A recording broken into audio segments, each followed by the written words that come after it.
el equipo ha manejado bastante bien el tema defensivo, pero cuando digo el tema de control del juego, ahí me gusta incluir la posesión, la eficacia de pase en la posesión, ¿no?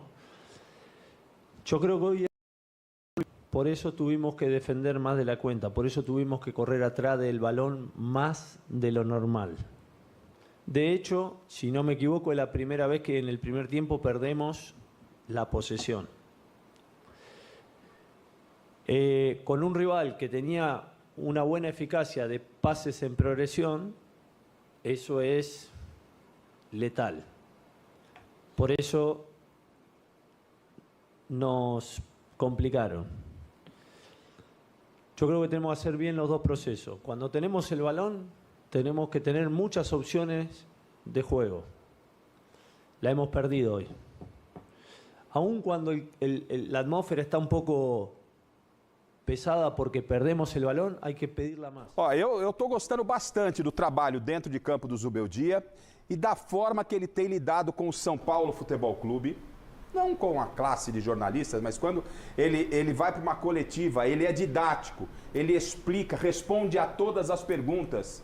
Né? Eu não tenho nada contra ele, viu, então, Garrafa? Né? Não, então, mas assim, porque às vezes tá hoje em dia uma crise muito grande, eu não estou defendendo, advogando em causa própria, mas o jornalista está ali no trabalho de tentar entender o que está acontecendo, os processos, já que a gente não pode mais ir a treinamento. E o Zubeldia, na entrevista, ele é muito didático, ele sabe que fala espanhol, você percebe que ele fala devagar para que ele possa ser entendido, responde a todas as perguntas e ele está entendendo o que é o São Paulo. Sabe o que acontece, Garrafa? Ele foi... Você pode ver como ele é humilde. O Cruzeiro fez um bom primeiro tempo. Pelo lado esquerdo do Cruzeiro, sim, o Cruzeiro estava deitando no São Paulo, até porque o Moreira estava sentindo. Sim. Tanto é que foi substituído. Ali o Cruzeiro criou algumas oportunidades, né? E como ele bem falou, o Rafael, quando exigido, compareceu, fez boas defesas, tá? Não dificílimas, mas defesas que não deixaram a bola entrar. Então, quando ele fala, olha, pegamos um time que tem um bom toque de bola. O Cruzeiro tem uma dinâmica de jogo boa pelo lado esquerdo, com o Verón e com esse número 10. Ele poderia ter dormido num barulho de uma vitória de 2-0. Né? Ele poderia ter dormido num barulho de uma vitória por 2-0 e falar, não, é isso, estamos crescendo. E não, ele está apontando as dificuldades que o São Paulo teve. Isso é importante, né, gente? Para uma sequência de trabalho. Para mim, isso soa como animador. Não sei para vocês. Não tenha dúvida. Ele, até agora, é impecável o trabalho do Zubeldia. Então, quando eu falo da demissão do Carpini, eu acho assim que o clube brasileiro, com tanta avaliação, não tem o direito de meter um carimbo num jovem treinador que treina do mesmo jeito que o Zubeldia treina, que o Jorge Jesus treina, que todo mundo treina. Hoje todo mundo inteiro sabe como é que são feitos os treinamentos profissionais nos grandes clubes do futebol mundial. Né? Você não pode botar um carimbo. Olha, ele não resiste a um empate num estádio lotado, ele é jovem, ele é fraco. Quer dizer, você pode estar cancelando a carreira de um cara. Não tenho dúvida. E hoje o cancelamento é muito mais rápido com esse negócio de rede social, tanto para o bem quanto para o mal. Então, sim.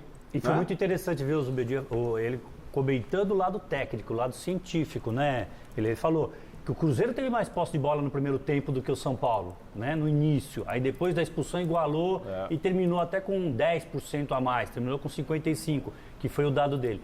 Ô Garrafa, e vale destacar, esta rodada foi a rodada dos times visitantes. Os mandantes, só 2 ganharam. São Paulo... Flamengo. Não, o Flamengo era visitante do Vasco, apesar de jogar no Maracanã. Em Fortaleza. Né? Em Fortaleza contra o Atlético. Né?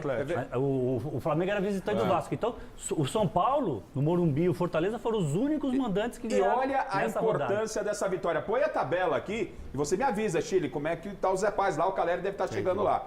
Olha lá, o Flamengo com a vitória de hoje, a goleada em cima do Vasco. A maior do Flamengo em cima do Vasco dentro do Campeonato Brasileiro, 6-1.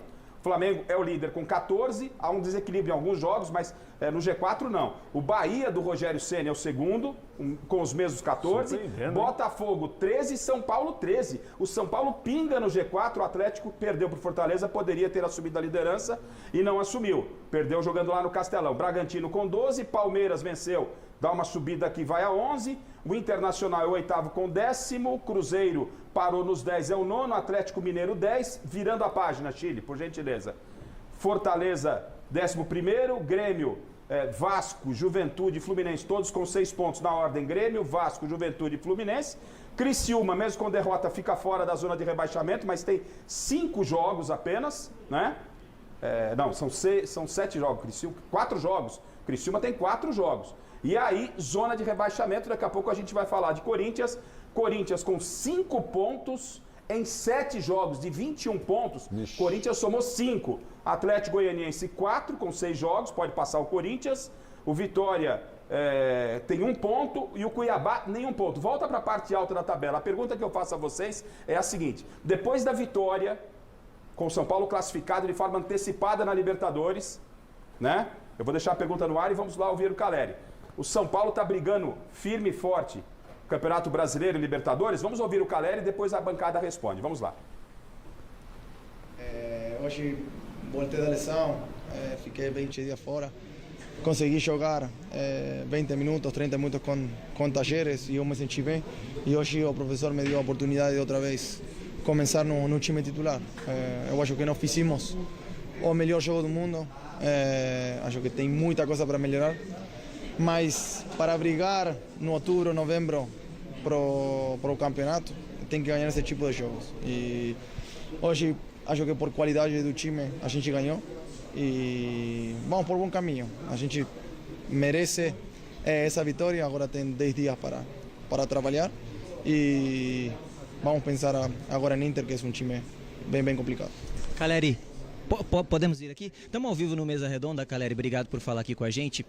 Hoje o São Paulo tinha muitos bons jogadores também no banco de reservas. A gente tem visto o Zubeldia rodar bastante esse elenco. Você entende que hoje o São Paulo tem um dos melhores elencos do Brasil, junto aí com Palmeiras, Flamengo, até o mesmo Atlético Mineiro? Dá para brigar com esses 4 em qualidade de elenco? Com esses 3? A gente tem muito bom elenco e tem um dos melhores jogadores do Brasil, que é o Lucas Moura.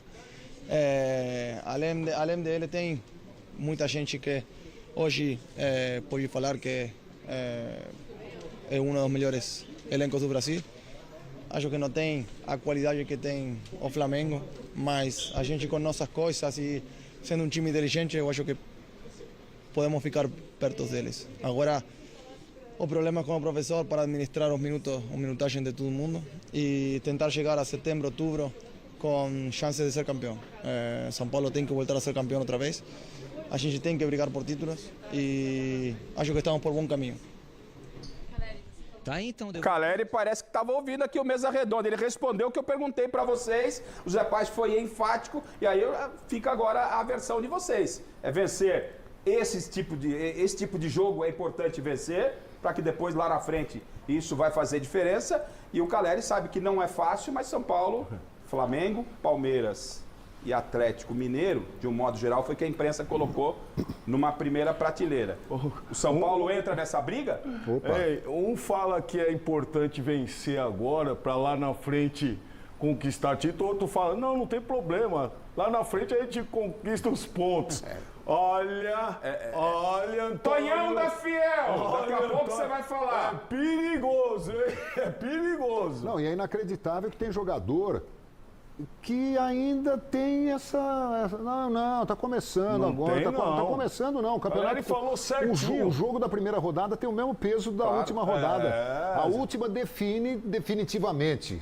João, vamos colocar o São Paulo nessa prateleira com Flamengo, Atlético, Palmeiras? Claro, por que não? São Paulo foi campeão com o Dorival Júnior recentemente, é um time fortíssimo. Sálvio? Eu tô com a resposta do Caleri. Eu acho que o Caleri foi muito bem e eu copio ele. O Caleri falou o seguinte: você tem times muito mais fortes, com muito mais elenco.